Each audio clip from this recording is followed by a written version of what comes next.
level? Is this 9 level?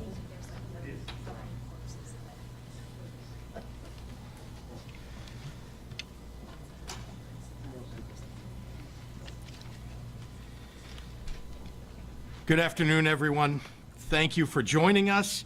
I'm here with Lieutenant Governor Juliana Stratton, with Comptroller Susana Mendoza, Revenue Director David Harris, and leaders in the legislature, Representatives Harris, Hernandez, Davis, Zaleski, Gable, and Senator Sims.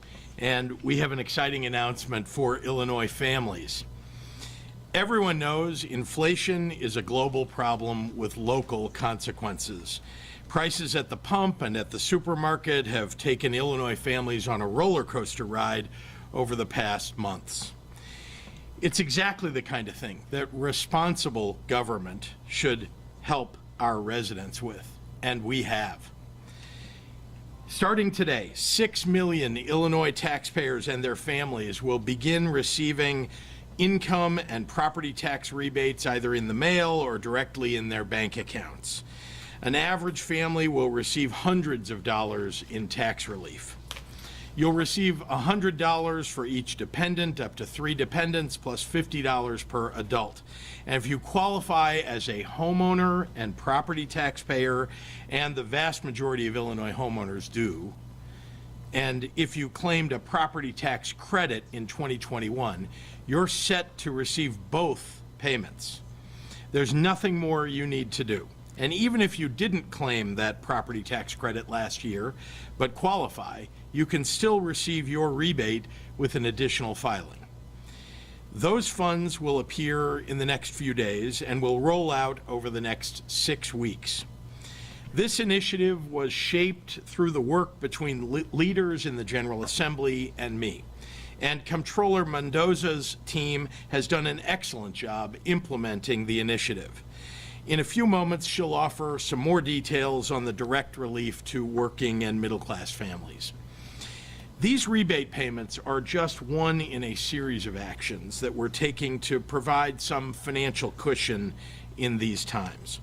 Last month, we scrapped the sales tax on school supplies for families returning to the classroom. You won't pay a dime in state sales tax for groceries until next summer. We're making incredible progress on rebuilding our roads without increasing the costs at the pump that make the construction possible. And I want to be clear, the relief isn't going away.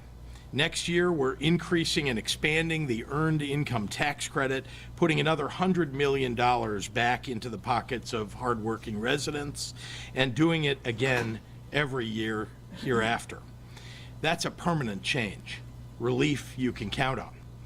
And let's be clear, our overall $1.8 billion relief program is possible because Democrats balanced the budget, eliminated the bill backlog, funded schools, and fixed the roads. And through responsible financial decision-making, still found ourselves with a one-time surplus. There are those who might have sent those funds straight back into the pockets of the 1%, or big corporations, but you won't find any of them standing here today. Working families deserve better. So I want to thank you all, and with that, I'm proud to introduce my partner, one of the strongest advocates for working families, and the best Lieutenant Governor in the nation, Lieutenant Governor Juliana Stratton. Good afternoon, everyone. I'm Lieutenant Governor Juliana Stratton, and I use she, her pronouns. Thank you so much, Governor, for that warm introduction and for always leading our state with the well-being of Illinois families as the top priority.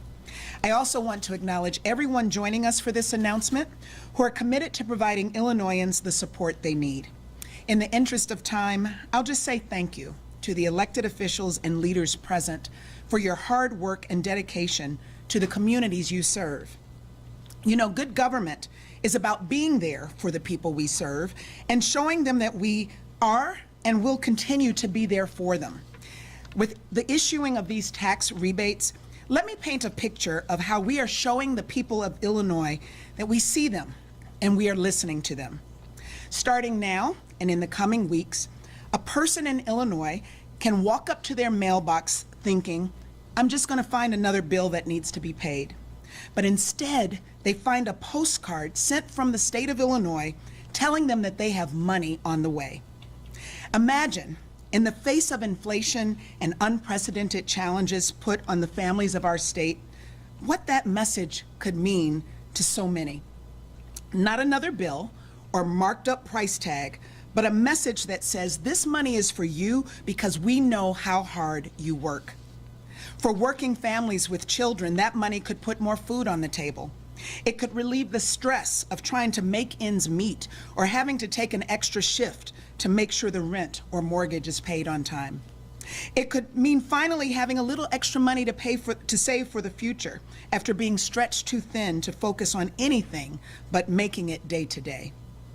Because this is about relief, and that's why our state leaders work to provide $1.8 billion in direct tax relief and will continue efforts to put money back in the pockets of Illinois families. We know there's more work to do, and we are far from done, but we are in this together as one Illinois, and we'll rise up as one. Thank you, and now I'll pass it over to Controller Susana Mendoza. Controller? Well, thank you, Governor Pritzker and Lieutenant Governor Stratton and Director Harris and all of our other dignified leaders here. I will say that we're missing two really important people, but I want to make sure that they're appreciated as well, and that is Speaker Welch and Senate President Harmon, who were integral in all of this happening as well. But it's wonderful to be here with all of you today. As Controller, I'm very pleased to announce that we remain on schedule, and the first wave of tax rebate checks will be going out from my office to taxpayers beginning today, September 12th. A total of $1.2 billion will be released over the next 6 to 8 weeks to nearly 6 million taxpayers. This volume nearly doubles what my office sends out in a single year, and getting it all completed as soon as possible is my primary goal. My office will be working diligently to get these rebates into the hands of taxpayers. After all, it's your money. We have worked with the Department of Revenue to combine both the income tax rebate and the property tax rebate together. This will save money on both paper and postage, and as you all know, I love to save money. This is what happens when you have legislators, the governor, and state officials working together, crafting responsible budgets year after year, paying off our debts, eliminating the bill backlog, and earning 6 credit upgrades in less than a year. Instead of spending whatever comes in, we are returning money to taxpayers and are doing the responsible fiscal action of saving for a rainy day, with over $1 billion now in savings versus less than $60,000 during the budget impasse, and putting $500 million additional dollars and extra funds towards our pensions so that we can save taxpayers money in the long run.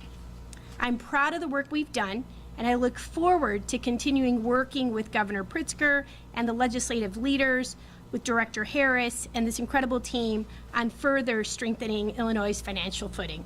Thank you all for being here today, and I now have the distinct pleasure of introducing a partner, a great one, Director David Harris. Thank you, Madam Comptroller. It is an exciting privilege for me to stand here with Governor Pritzker, Lieutenant Governor Stratton, the Comptroller Mendoza, and these distinguished legislators to talk about genuine tax relief for the people of the state of Illinois. The department was instrumental in helping to make all of this happen, and I think we've got an absolutely great program out there for our taxpayers. You've heard the highlights, but let me give you just a brief description of some of the specifics on the background. Roughly 6 million taxpayers will get tax rebates. That's divided: about 3 million will get direct deposits, and about 3 million will get paper checks, depending on the method of refund or how they filed their returns. There's still about 200,000 returns to be expected before October the 17th, which is the last filing date for last year's return. As you know, $50 per individual for individual taxpayers who file an individual return and have an AGI, an adjusted gross income of less than $200,000. If you filed a joint return, you get $100 in a rebate. That's on the income tax side. On the property tax side, up to $300 for a property tax rebate for those that filed or claimed a credit on their return. The income tax and the property tax rebates will be combined into a single payment. The coordination between the Department of Revenue and the Comptroller's Office is routine. We do this with tax refunds, so there was no hurdle to get over to do that for property tax rebates. The rebates will be issued on what's known as a first in, first out basis, so that the taxpayers that filed soon after tax filing season opened on January the 24th will be the first ones to get their rebates. The 3 million individuals that filed or that will receive a direct deposit are also going to get, as was referred to, a postcard alerting them to the fact that the rebates are in process. And the reason that was done is, think about if you received money all of a sudden in your account that you didn't know was coming. You'd say, wait a minute, there's something wrong here. So we wanted to alert taxpayers that are getting a direct deposit that what that money is for. As for the paper checks, there's a notification on the paper check that it is due to the rebates. Again, the rebates are issued automatically based on your tax returns, so taxpayers don't have to do anything. That money is going to come to them directly. There will be taxpayers who may not have a tax liability and may not then automatically be eligible, or may not automatically get a property tax return even though they have filed or paid property taxes. There is a very simple form on the website of the Department of Revenue, which is tax.illinois.gov, that those taxpayers can fill out and send in either on paper or they can do it electronically. All questions related to the tax rebates are available, or answers are available on that website, tax.illinois, Illinois spelled out, .gov, G-O-V, tax.illinois.gov. Thank you very much, and I will be followed by my former colleague and a great legislator, the Leader Harris from the House.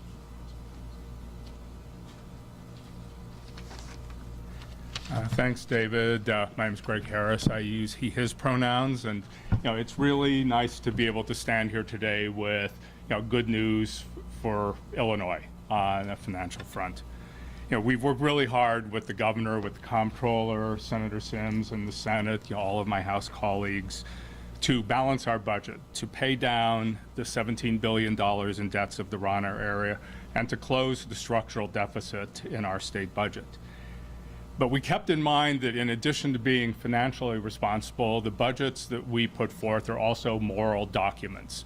And the budgets that we propose are not only financially responsible, but they're morally responsible.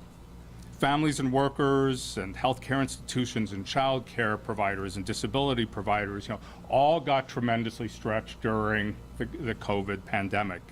And this budget helps where we can. In addition to the $1.8 billion that will be returned to Illinois taxpayers, we're putting aside money, as the comptroller said, $1 billion for a rainy day fund. But we did more. We also added $350 million to the state funding formula to go directly to local school districts and help bring down the pressure on local school districts so they don't have to raise property taxes. We increased by 25% the MAP grants that go out to allow Illinois students to get a college education. And this year, because of the action that we took with Governor Pritzker and the Senate, 24,000 more Illinois students will be able to go to college. We funded senior programs that will allow 2,500 additional senior citizens to get services to stay in their homes instead of going into nursing homes, and that 12 million home-delivered meals and through Meals on Wheels programs will go out to our seniors. We put $410 million into child care, to preserve and expand the availability of childcare so that as parents are trying to figure out how to get back to work and juggle their work and their school and their families at home, there's going to be resources out there to serve them. And certainly the largest increase in Illinois history in funding for mental health and substance abuse, because we know in going through COVID that so many people are struggling right now, and every person, despite what community you live in, what corner of the state, deserves access to community-based and culturally appropriate mental health and substance abuse services. And I just want to point out too that we did this very conservatively, relying on the projections of tax revenues from a growing Illinois economy. Since Governor Pritzker has taken over office, we've seen our economy stabilize and grow. We've seen things returning after COVID.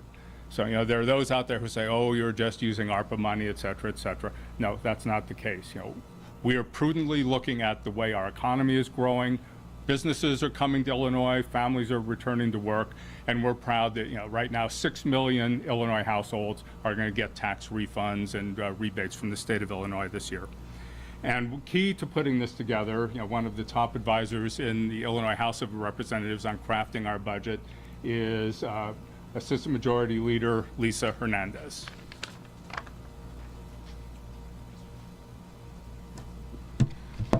Thank you, Greg, for that introduction.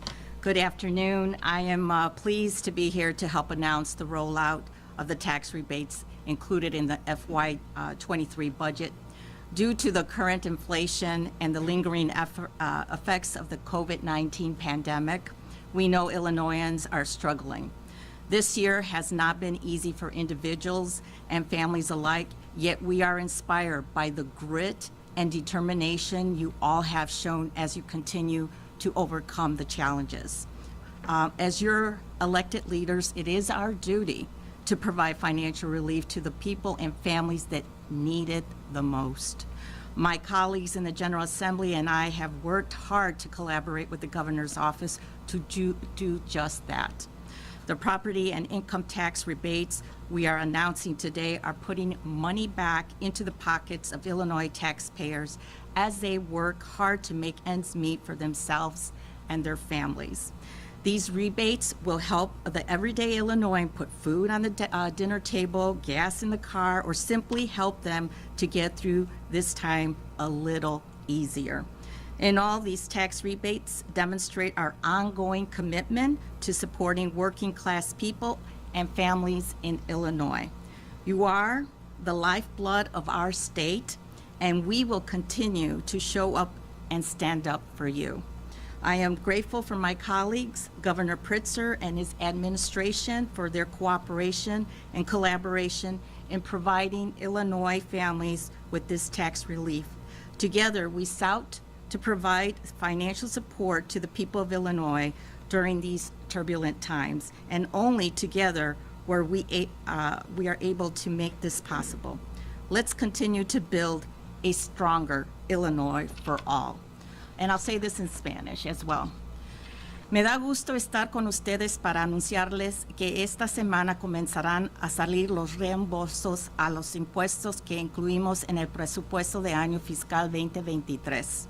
Debido a la inflación económica y los efectos continuos de la crisis de COVID-19, sabemos que nuestra comunidad necesita una mano. Como líderes electos, es nuestro deber dar apoyo económico a las familias que más lo necesitan. Juntos a mis colegas colaboraré con el gobernador Pritzker para lograr justamente eso. Los reembolsos que hoy anunciamos demuestran nuestro compromiso con ustedes, nuestra comunidad, la fuerza de nuestro Estado. Agradezco al gobernador Pritzker y su gobierno por unirse a nuestro esfuerzo y lograr este reembolso. Juntos buscamos conseguir este apoyo económico y juntos seguiremos trabajando para crear un Estado fuerte y próspero para todos. Gracias.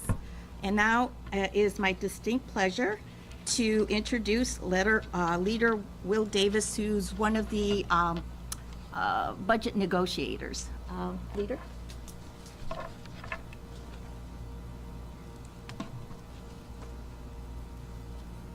Thank you very much, Leader Hernandez, for that kind introduction.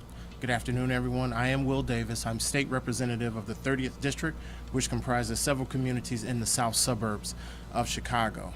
I can't tell you how pleased and honored I am to be here with these individuals seated behind me.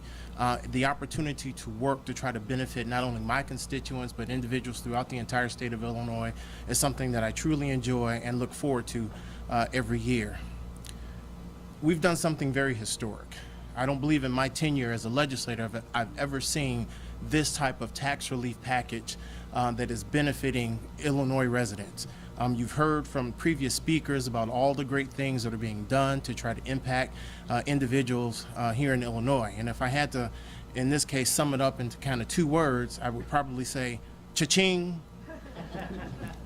And we know it's not a lot, but every little bit helps. When you think about not only being able to put food on the table, gas in the car, but if you are a family or an individual that has young children, you're also thinking about the ability to pay for after-school programming.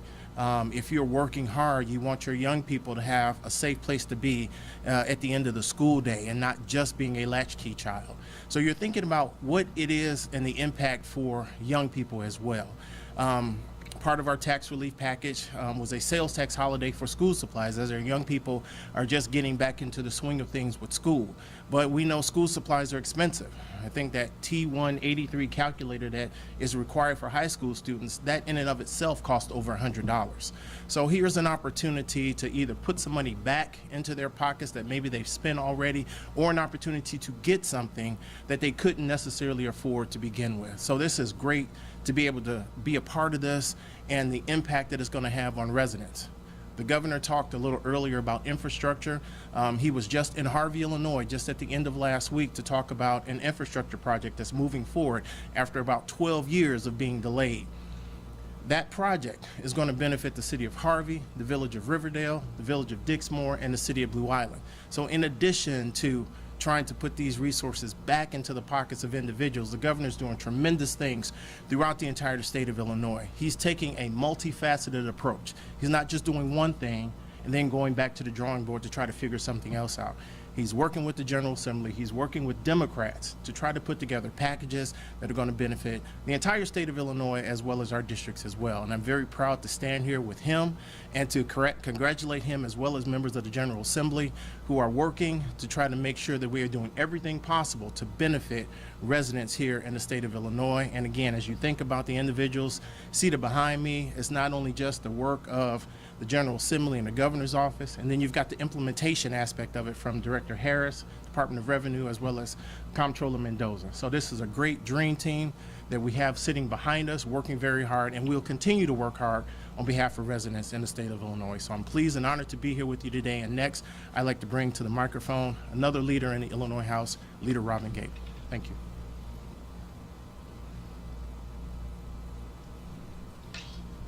Thank you, Leader Davis. Good afternoon. My name's Robin Gable, State Representative, the 18th District. I represent much of the North Shore of Chicago. So I'm very pleased to be here today to really roll out the rebate that will be available for over 6 million families in Illinois. Representing one of the wealthiest communities in Illinois, even representing the wealthiest communities in Illinois, my constituents will be thrilled to receive these rebates. The district is diverse, and this rebate will really help many of the working families in the district and throughout the state. As you've heard, the details of the program, it will really help families who, sometimes live paycheck to paycheck. This will be some additional cash that they can use for either food on the table or possibly saving these dollars. So I really thank the governor, I thank all my colleagues, and I really want to thank Director Harris. This was a great idea. Along with Leader Davis, I have never seen anything like this before in the state, and I'm really proud to be part of the process. It is now my pleasure to introduce Senator L.G. Sims, a good friend and one of the key budgeteers who put this plan together.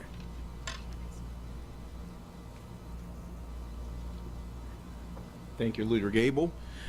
Governor Pritzker, Lieutenant Governor Stratton, Director Harris, Controller Mendoza, thank you all for your fortitude and your desire to push forward for the people of the state of Illinois. As we crafted this year's budget, we knew we were being what all of us were hoping for was focused. We were being focused on the future, focused on providing for those individuals who could not provide for themselves, making sure that we are paying off our bills. And once we start to look at and we were able to pay our bills, we knew we had to give back and help Illinoisans pay theirs. That's why that $1.8 billion in tax relief is so critical. It allows families to put money back into their pockets, allows them to address the concerns and the needs that they have, the challenges that they face each and every day. Consistency is a great thing. It requires and allows us to make sure that we are making decisions on an ongoing basis for the future of this great state. More than 13 million people in the state of Illinois require, and they demand, that we do things in their best interest. And that's what we're working towards a budget that fully funds our pension system, that fully funds education, that it pays our old bills. We want to make sure that our families have the best and brightest future. And that's what this budget was all about, and that's what this family relief plan does. It allows for us to provide for the families who are struggling in these very difficult times. So I'm just so proud to be able to stand here with the leaders of the General Assembly, but also with the governor, who has been a steadfast in his commitment to moving our state forward. His commitment to the people of the state of Illinois is unchallenged, and I'm so proud of the work that he has done and to be his partner. Partnerships are about making sure we are moving forward together, and that's what we've been able to do. So I'm so proud to be able to stand here with all of our leaders in announcing this tax plan and tax relief plan for the people of the state of Illinois. And with that, I'd like to bring to the podium Representative Michael Zalewski.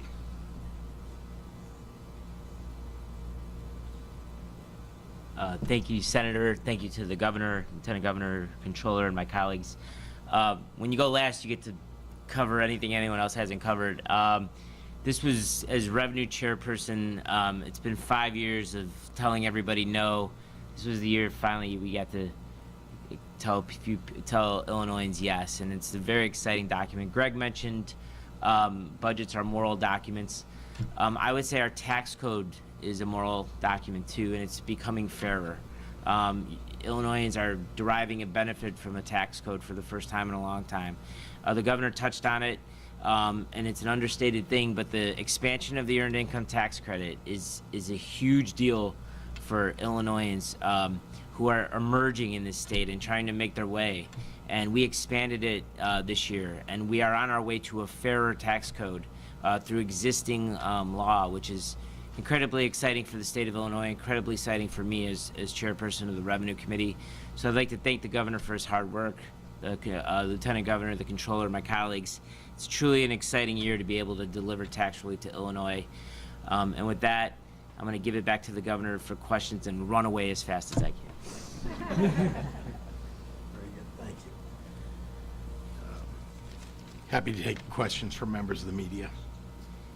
Governor, on the property tax rebate, Yes. Republicans say the rebates are fine, but you're not taking into account that the average homeowner had an added property tax bill of about $2,000 since you took office. Why not push for a property tax freeze or restructuring how local governments collect property? There absolutely is more that we ought to do on property taxes, and let me be clear, property taxes are the purview and under the control of local governments. That is not a state government function. What we're trying to do is alleviate some of the burden that people are suffering at the local level from local property tax levies. There were a number of bills that I know Representative Zalewski and his committee considered that I think are worthy of us pursuing going forward to make sure that we're lowering property tax across the state. You know that one of the major programs that I put through was reform of police and fire pensions so that we would lower the burden on local property taxes across the state. We accomplished that. 75 years of governors and legislatures trying to do something about that. We got it done.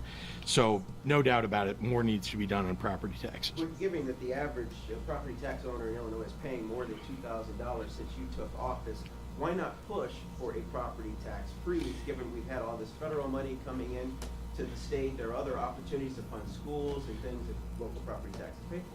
Well, you say federal money's coming into the state, absolutely, but that's one-time money. So be clear, we use that for one-time purposes. What we need is comprehensive property tax reform so that we can bring down property taxes going forward. This should not be a problem every single year for property taxpayers. The fact that property taxes are going up, it's a huge challenge for the state of Illinois.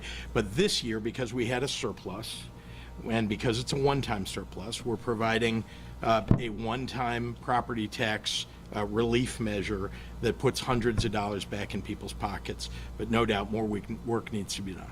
But Illinois families have been suffering for months now, trying to make ends meet and figure all this out. The inflation, yeah. With inflation and gas prices. So the 1.2 billion released over the next 6 to 8 weeks, some might think that you're trying to buy votes. Well, we passed it back in the spring. That's when you pass a budget. And it went into effect at the beginning of the fiscal year. That's July 1st.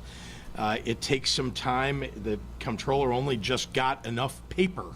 Think about the supply chain issues in order to be able to issue the checks. And then, of course, you've got to make sure you've got the reserves of $1.2 billion to send out to people when you're sending the checks out.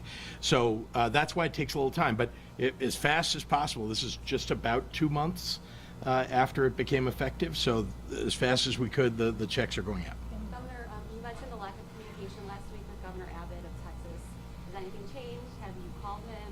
And also, is there any indication that the Arizona governor might be sending people to Illinois? Have not heard from the governor of Arizona or any effort in that regard. We have reached out, our department heads, people within the departments have reached out to the state of Texas, to their departments, their counterparts, to get information. We don't get information from the state of Texas. Think about this. They're sending people on buses without telling us when they're coming. They sometimes arrive with 3 to perhaps 24 hours notice. And that means that we've got to find shelter for them. This is potentially hundreds of people at a time. We've got to find shelter for them, make sure that we're providing the right kind of medical care. Some people arrive with particular medical problems. Some are just healthy and need to get a checkup. But an awful lot has to be done upon their arrival.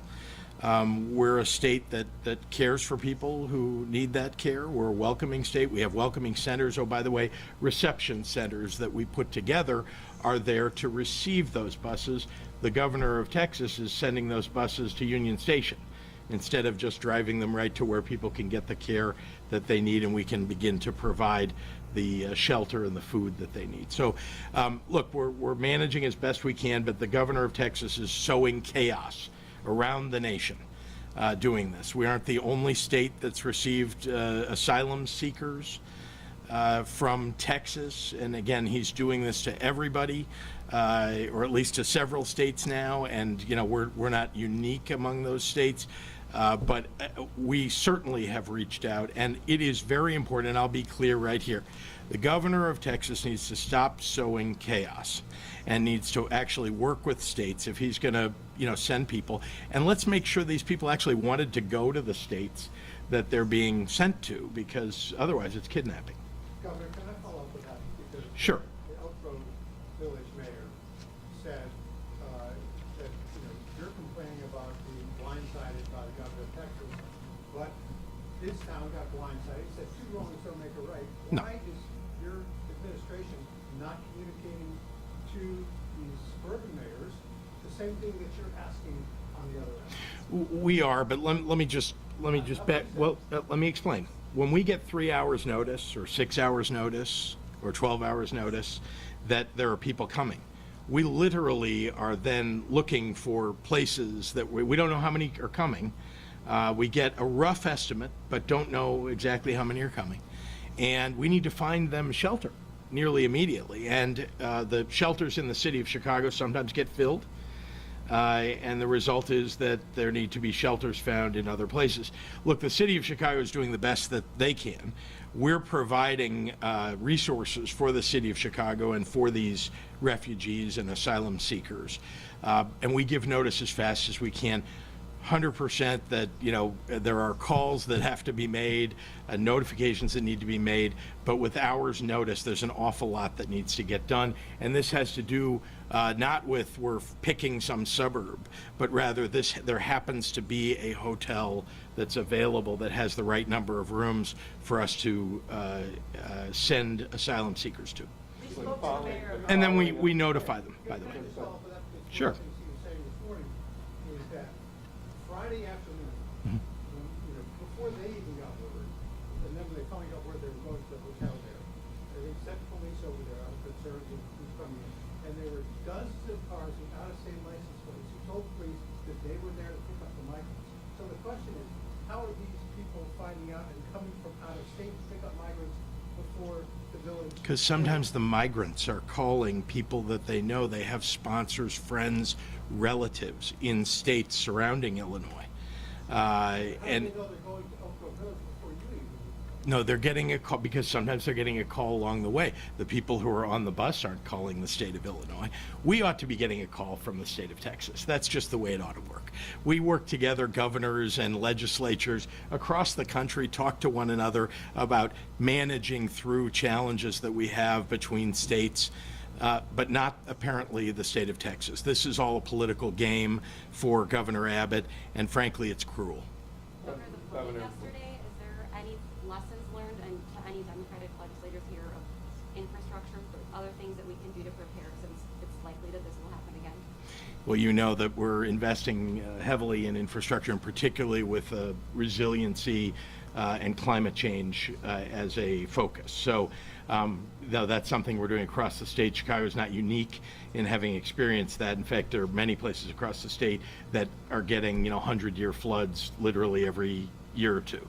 And so we've got to continue to rebuild our infrastructure and make sure that we're providing the, the drainage, the flood control, et cetera, that's necessary. I want to make sure you get Craig. I was going to follow up one more on Yes. On the mayor's. Given all the mobilization that was done during COVID, is there not some mechanism for doing kind of a conference call among suburban mayors to say, let's brainstorm who can take people where ahead of time? Rather than at the last. It's my understanding, remember, these folks are coming to the city of Chicago, so it's my understanding that the mayor of the city of Chicago actually has had a conference call with mayors.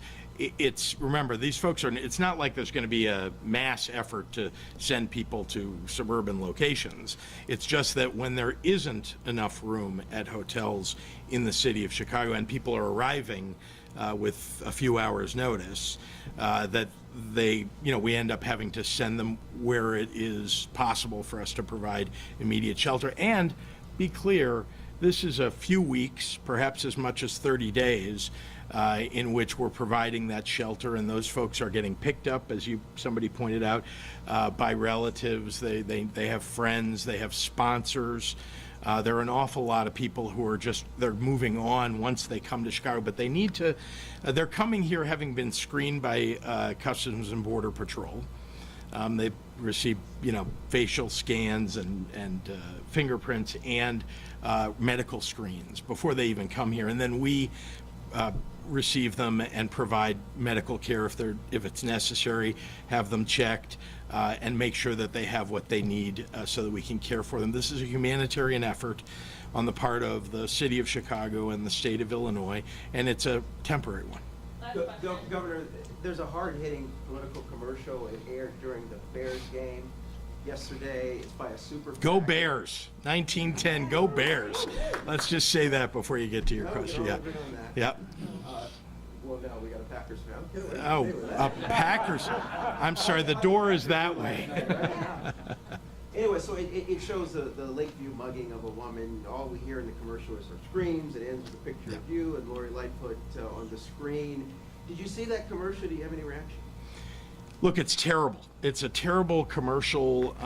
They've chosen a particular crime in which there was a white woman who was the victim and apparently black perpetrators. That's the ad they want people to see, particularly in the suburbs. That's part of the entire racial tinge of everything that's being put out by that PAC. And let's also take note, at least this morning, I think I read that the victim may not have approved of any of this and probably should have been consulted about her crime being put all over television, the crime that was perpetrated against her. I think it's disgusting, and I've said that before. I think, we ought to be running this on you want to talk about crime, let's talk about crime. Darren Bailey sanctions these kinds of ads, thinks they're okay, has accepted the support of that PAC. And Darren Bailey is the one who voted to defund police, literally voted against budgets that would fund state police for Illinois, the increase in state police that we need. Voted against providing new crime labs so we can solve crimes faster. Those crime labs are the ones that have eliminated the rape kit backlog in our state. Darren Bailey voted against all of the things that would reduce crime, preventing violent crime. So, he talks out of one side of his mouth, and then he's okay accepting support from people who are putting forward, racially charged, ads that are attacks about crime that, frankly, he's responsible more than many others for. Are you saying the commercial is racist? I'm saying that the intent of the people who put it out, look at all the things that they're involved in, clearly has a racial tinge to it.